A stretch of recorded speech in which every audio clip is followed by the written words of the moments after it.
Don't forget to like, subscribe and share the videos. A time for Africa, a news which came in today's or an article came in today's Indian Express newspaper, where it said that it is important to integrate the Africa to the global market so that there will, the global growth could be more inclusive. Why the author has made a pitch to increase the integration between the global trade as well as global economic transaction with the African continent is that because it holds the huge potential. Right now it holds nearly 30% of the global mineral resource, and then it has some 12% of the world oil as well as 8% of world natural gas, and then there are and it is going to be the future young worker country or the future continent which is going to have more number of young workforce. And then so these are all the potential it holds.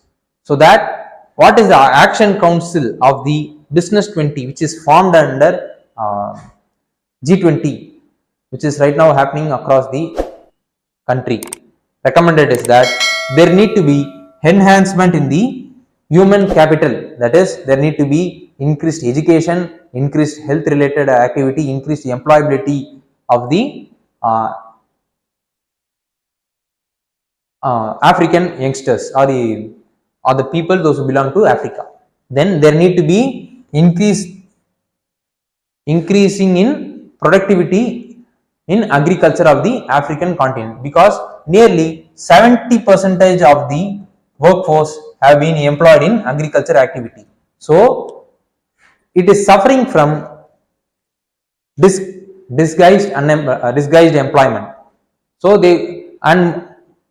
majority of the agriculture activity is only sustenance based only, and it is not related to or surplus it is not oriented towards export. And most of the agriculture products which is being exported out of the African continent is not processed at all.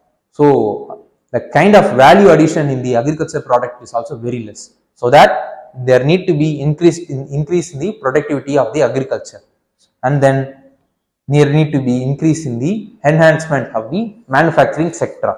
So if the agriculture sector is growing means, then correspondingly the manufacturing sector should also grow, so that it will be supporting each other or complementing each other in their own growth. And then the trade facilitation between the countries of the African continent should be made, and it could be made only through the technology only. So these kind of recommendation has been provided by the Action Council, which the world country should come forward to help the African continent in these areas, so that they could able to reach their fullest potential, which will be very helpful for the overall growth of the global economy. So this is what the news is related to. Okay, how the news is related to civil service examination is that the news is related to UPSC General Studies Paper 2 International Relation under a topic called Bilateral, Regional and Global Groupings and Agreement involving India and are affecting the India's interest. Okay, what is the previous year mains question asked in relation to the news is that if the last few decades were of Asia's growth story, the next few are expected to be of Africa's. In the light of this statement, examine India's influence in the Africa in the recent year.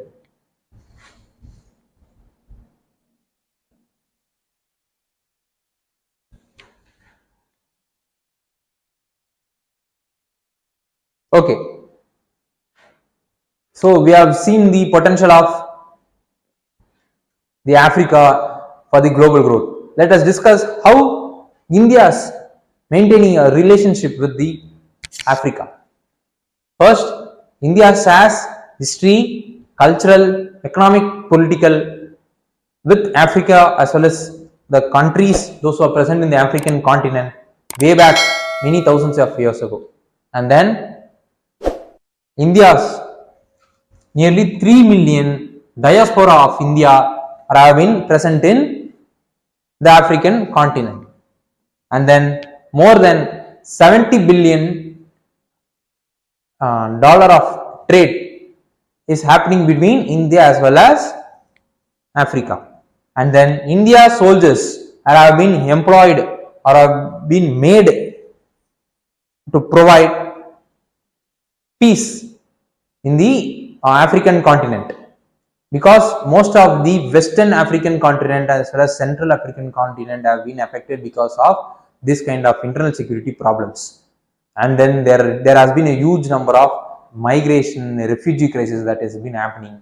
So in order to stop it and to make the people to live a peaceful life, India's peacekeeping force has been employed in most of the African countries. And then India and the countries like Nigeria as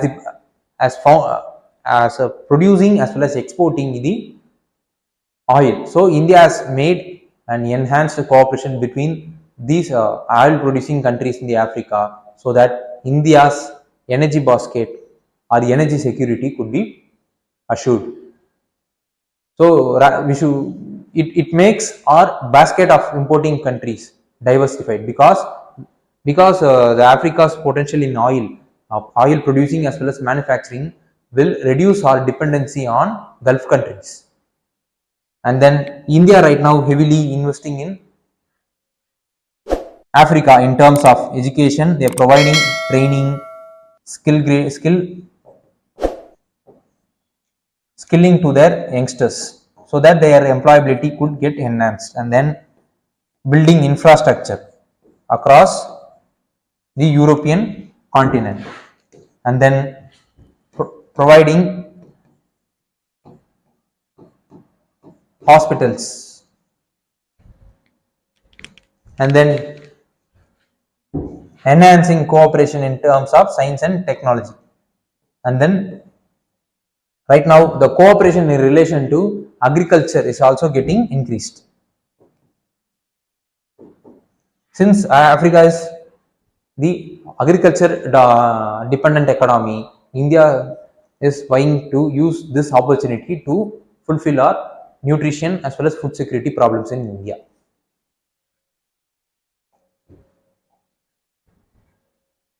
So what are other challenges that has been faced between India-Africa relationship is that there has been huge interference by China.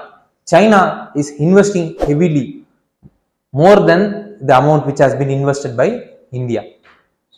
And then India has limited resource in investment in Africa when compared with the China.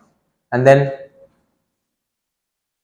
our investors have some concern to employ their private capital or invest in the African countries because of corruption, internal security problems, and terror related problems, etc. And then India's slow delivery of commitments made to Africa is also acting as hindrance for the relationship. And then there is no vision between India-Africa relationship until now. So these are all if there is a vision, means it will be acting as the catalyst for the growth of the relationship. So lacunae or lack of vision slows down the growth of the relationship. So these are all the challenges right now being faced between India and China relationship. So what we needed to study further is there need to be periodic leaders summit, and then annual strategic dialogue need to be made between India and African Union and India and individual African countries. And then there need to be increased collaboration in terms of defense areas, because African country is very important for India in order to have a strict vigil for our trade that is happening in the happening through the horns of Africa. And also strengthening African countries is very important for India to have say in the Indian Ocean, or to maintain a dominant position in the Indian Ocean, so that we could able to reduce the China's influence across the region. And then setting a center for African studies, so that it could act as a think tank for the India-Africa's policy formulation.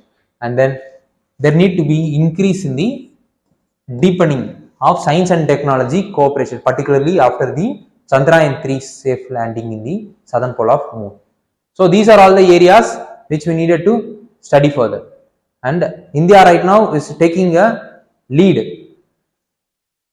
in the G20 by providing support for the African Union to be part of G20, and India is also using this forum to make consensus between G20 members that the African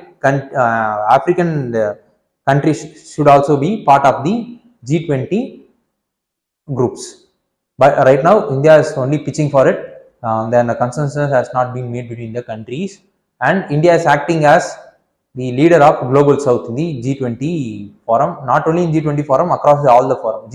And the Global South means the countries, those who are belonging to developing, underdeveloped and small island state countries and poverty related countries, and surely the African countries will be coming under Global South only. So India is acting as the voice for China, Africa, into more number of countries, including African countries, in the global arena.